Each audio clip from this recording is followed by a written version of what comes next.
Greetings to Yardi Nation, right? This is an important video today because I have to try to counteract what's been going on. Well, first of all, like, share, and subscribe to Kish Yardi Nation Gaming, right? Like the channel, subscribe to the channel, share out the channel, um, because I'm trying to provide content that might not be able to save our current civilization, but when we rebuild it and the generation that come after this one, us, has to rebuild, they can understand what destroyed us in current times and not to repeat those same mistakes. Right. The title of this is How Marxism and Open Relationships Were Designed to Destroy Traditional Values. So oftentimes, what inspired this video is that you have a lot of men, especially in Black culture and in white culture, right? Particularly in white culture, because white culture and white men, a lot of this open relationship thing, it stems from them, right? It stems from their culture, right? So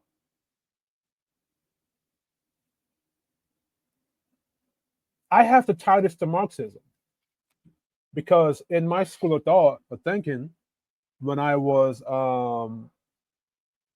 reviewing what Marxism is and then listening to what guys on the internet are doing when they promote an open relationship or non-monogamy, both these things are linked to each other. Both these things are tied to one another for some reason, right?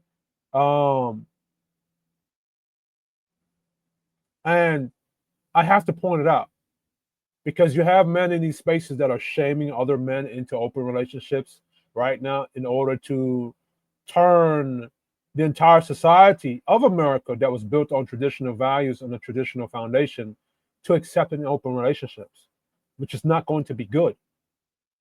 It is not going to be good because you can't take a society which its foundations is built off of traditional principles of traditionalism and then now remove that foundation.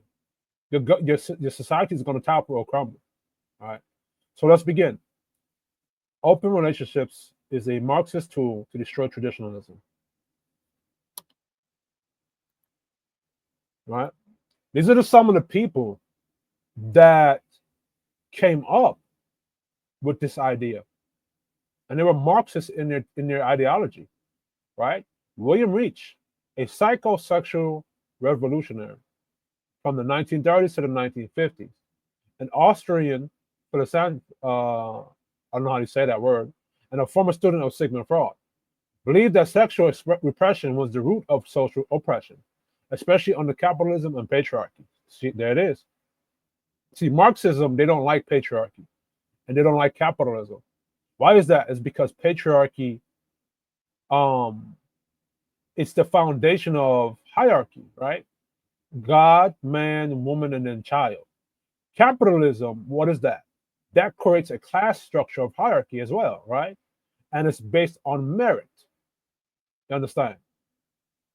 So patriarchy and capitalism, both of them complement each other in their structure and in their nature, right? Let me read this again. Believe that sexual repression was the root of social oppression, especially under capitalism and patriarchy, right? Argued for free sexual expression, including non-monogamy, as a way to liberate the masses. Tied sexual liberation directly to Marxist ideology. He saw sexual repression as a tool of fascism. Reich is considered one of the earliest thinkers to merge sex, psychology, and politics, laying the groundwork for open relationship philosophy.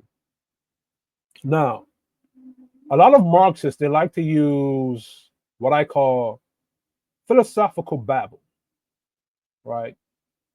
Ways to get people to follow certain ideologies that make them rebel against patriarchy and rebel against capitalism, rebel against that structure, right? And we're going to go into why patriarchy is very important, right?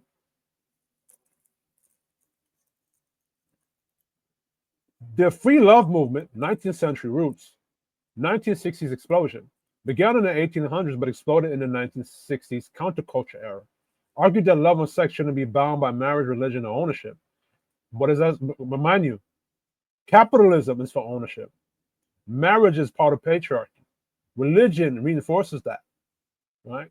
Influenced by Marxism, anti-capitalist, anti-property. Feminism, anti-patriarchy. And anarchism, anti-authority. Promoted non-monogamy, open relationship, group sex, and polyamory. The free love movement was a cultural vehicle that spread open relationships in the West.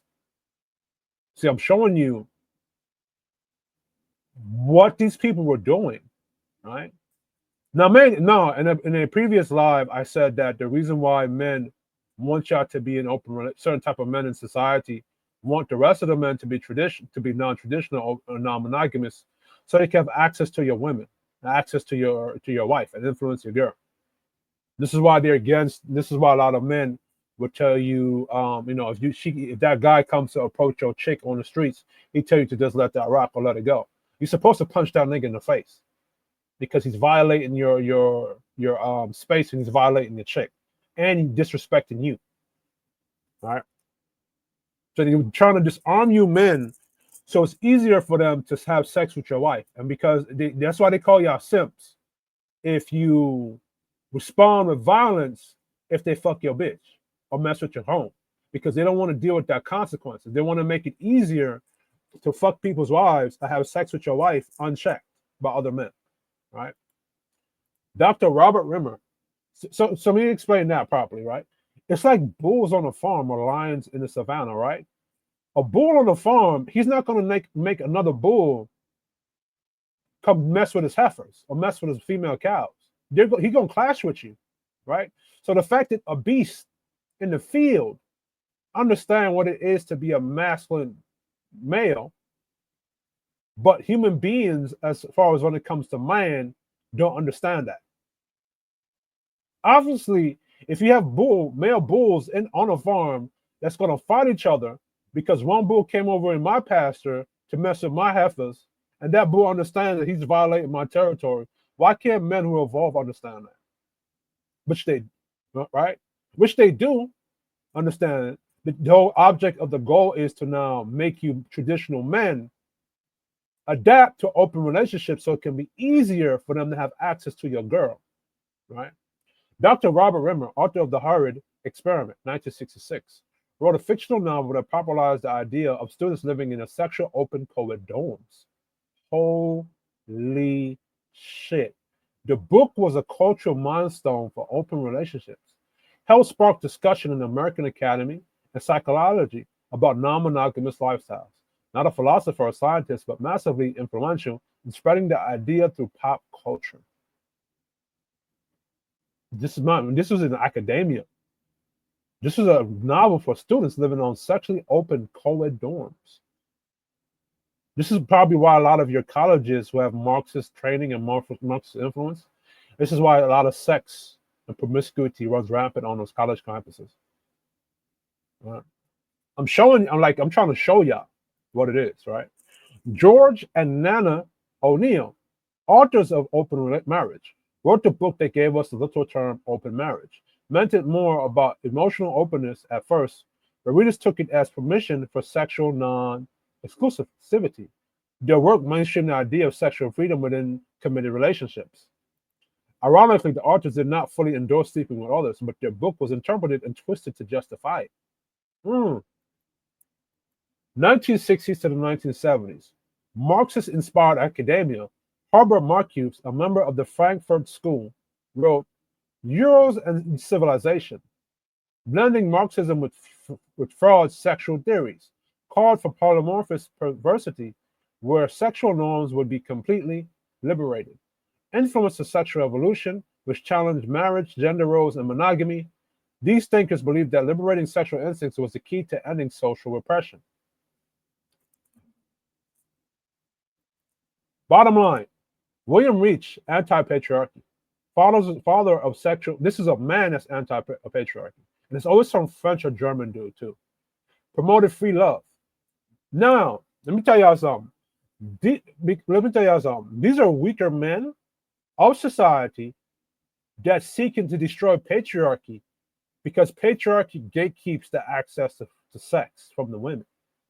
So they want you men to be non-traditional so weaker men can have access to the women. So it's easier for them. This is why a lot of broke niggas shame niggas with money. All right. Free love movement, culture foundation rejected monogamy and marriage. Robert Rimmer popularized open relationships in fiction. George and Nana O'Neill introduced open marriage into the mainstream.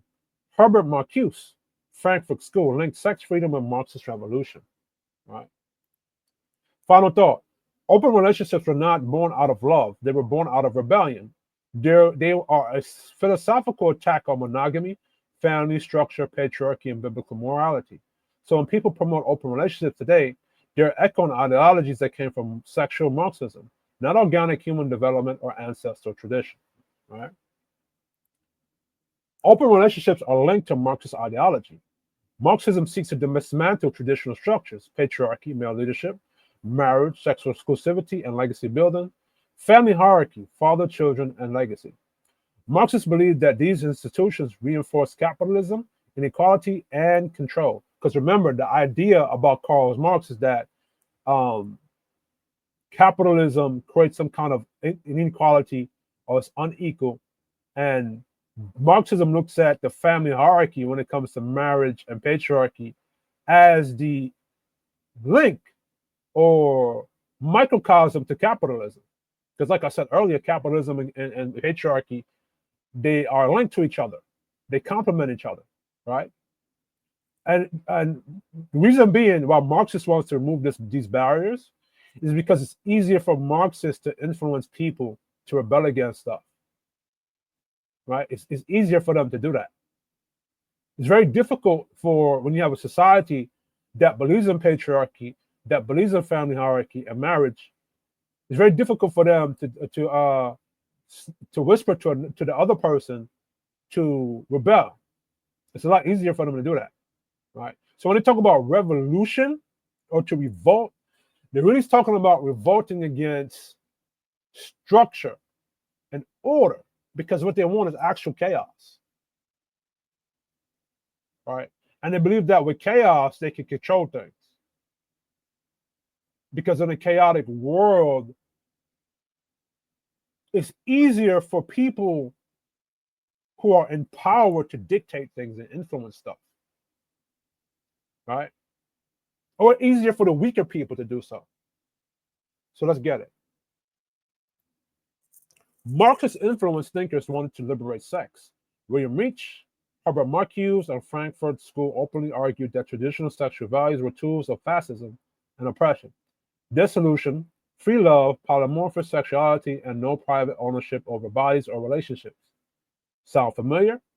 No one owns anyone. Monogamy is toxic. Love is fluid. Open relationships are evolved. Isn't that how a lot of people on this YouTube are presenting open relationships? They're presenting open relationships as if now they're more secure than the guy that's in a monogamous situation, and they're more evolved, and they're more masculine in their masculinity than they are with the men who are more traditional, more territorial about their women.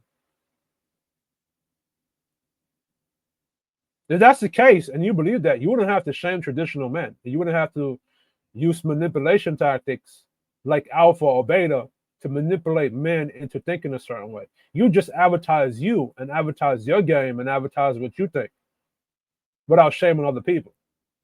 And then you're going to tell, now, here's what they're going to say. They're going to say, oh, so it's okay for traditional men to shame non-traditional men who want open relationship or non-monogamy? Well, yes. And here's why. Because in America, the foundation of America was built off of what? Traditional values, right? And those traditional values is what brought us, our forebearers, the greatest generation, Victorian age, and the silent generation. They made sacrifices to maintain traditional values that we benefit from today. So why wouldn't I reinforce that to honor them, to make sure that this society that they fought for keeps going for the next generation, right? The sexual communism, that's sexual communism, redistributed as sexual access, eliminate boundaries, and reject ownership, just like they do with property and national borders, right? Real history supporting your instincts, right? So these are the people that could take time to look at that. Men defending open relationship use moral relativism and anti-traditional rhetoric. They shame traditional men using traditional sounding language, twisted for modern use. They protect chaos and rebellion, especially in women who defy traditional standards. They act like they're free thinkers, but actually repeating ideological conditioning passed down from sexual Marxists. Bottom line, you don't need a PhD to see what they've been hiding in plain sight. Open relationships are not just about freedom. They're about dismantling male authority, family structure, and sexual order. That's Marxism in the bedroom. That's revolution through relationships. And the wild part, most of these men and women promoting it today have no idea they're repeating the words of Marxist sexual revolutionaries. They think they're being modern or progressive, but they're just pawns in a larger ideological war. Right? So, any dude that's watching this and you're going to be upset with me about it later, I really don't care. All right? So let me go to the next slide right quick. Go all the way to the beginning. Open relationships are the sexual mirror of Marxist ideology. Just as Marxism opposes closed borders and private ownership in economics and governance, sex culture and open relationship opposes boundaries, patriarchy, and private ownership in family and sexuality. So let's break it down. Section 1, Marxist belief. Private property should be abolished, possessive, and outdated. The state should redistribute wealth. Distributed, no one should hoard or so, right? All hierarchy is oppression, seen as toxic, right? Open borders enable equality, right? And then marriage and monogamy are possessive and outdated. Sexual access should be redistributed. No one should hoard a partner. Patriarchy and male leadership in families are seen as toxic. Open relationships allow free access to partners, no exclusivity, right? The Marxists were on patriarchy. Marxism hates patriarchy because patriarchy is hierarchy, father, family, legacy. So right there, Marxist is going to look at that as, okay, one, it's father and then family, so that's going to say inequality. Then when you look at legacy, that's private property, right? So here it goes. Patriarchy protects private ownership, wives, children, home, and land, right? And Marxism, they want access to your wife. They want access to your children, and they want access to your home and your land, so that they can groom their own version of what society is supposed to be. So Marxism really doesn't want freedom. They just want you to change up from capitalism into Marxism, right? They want to be in control of how to groom the next generation of people, right? Patriarchy maintains order through structure, roles, and discipline. But in Marxist thought, hierarchy is oppression, structure is control, ownership is inequality, which is funny because while Marxist is telling you that patriarchy, that structure is control, they're trying to control everybody. They're just trying to use more realistic sounding words and philosophical babble to make you believe otherwise, right? And enter sex culture. You don't own her. You're insecure if you want exclusivity. Marriage is a prison. Love is free. Sex is oppression. These are Marxist slogans in romantic language, right? Section 3, monogamy equals closed borders. Monogamy is the nation, the woman is the land, and man is the protector of borders. In traditional values, the woman's body is protected. The man is responsible for the safety and sanctity of his home. Marriage equals border control. Now apply Marxist logic. Borders are racist. Monogamy is toxic. Everyone should have access to everything. No one should own a woman, right? Ain't that how they talk to y'all, right? The open relationship guys, you don't own no woman. You don't own her. You don't own no woman. That's how they talk. Let people migrate freely. Let people sleep with who they want, even in a relationship. That's how them open relationship niggas talk to y'all. Right? Open relationships are sexual anarchy, just like open borders are political anarchy. What happens when you remove boundaries? In nations, Marxism, you get crime, lawlessness, culture collapse. The nuclear family disintegrates, the state steps in to become the father, right? Which is what is communism. Communism is state. State is a centralized power into that state, and they dictate to you what is and what not, right? In families, sex culture, you get baby daddies, confusion, broken homes, emotional chaos replaces nudity. The state becomes daddy again via welfare, school, indoctrination, court systems. So whether through immigration and promiscuity, Marxism breaks down the traditional stronghold, the family unit, by breaking the man's power to lead and protect. Sexual redistribution equals Marxism for bedroom. Just like economic, Marxism says no one should be too rich, redistribute the wealth, equality. Sexual Marxism says no one should have the exclusive access to love or sex. Redistribute partner is equality, equally, right? So let me say this again. Sexual Marxism says no one should have exclusive access to love or sex. Redistribute partners equally. This is why modern sexual culture shames exclusivity, elevates promiscuity, destroys fatherhood, and calls structural oppression. It's not about freedom, it's about power and who controls it. So while Marxism says that structure is control and oppressive, they want to control and oppress everybody.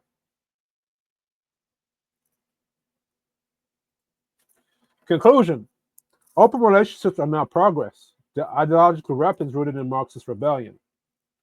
Rebellion against the structure, ownership, and protective leadership of men. Just like Marxism destroyed nations by erasing borders and hierarchy, sex culture is destroying the micronation of the family by erasing boundaries, ownership, and masculine order. So you men and women, especially you men, you are pushing ideologies that are Marxist. And I think a lot of you men are doing it on purpose. You're not unconscious about what you're doing. I know you know what you're doing, right? You're training the women to be rebellious against the men, and then you're programming the younger men who don't know the idea of what it is to be traditional into being this. And that's going to be the destruction of society, right? So I think I have some more slides. Let me get them for you.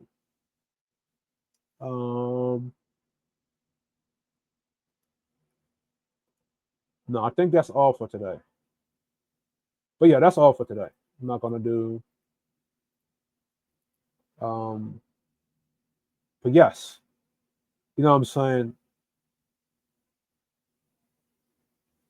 But anyway, yeah. So that'll be all for today. All right. Anyway, this is Kid Shorty Gaming Nation. Like, share, and subscribe.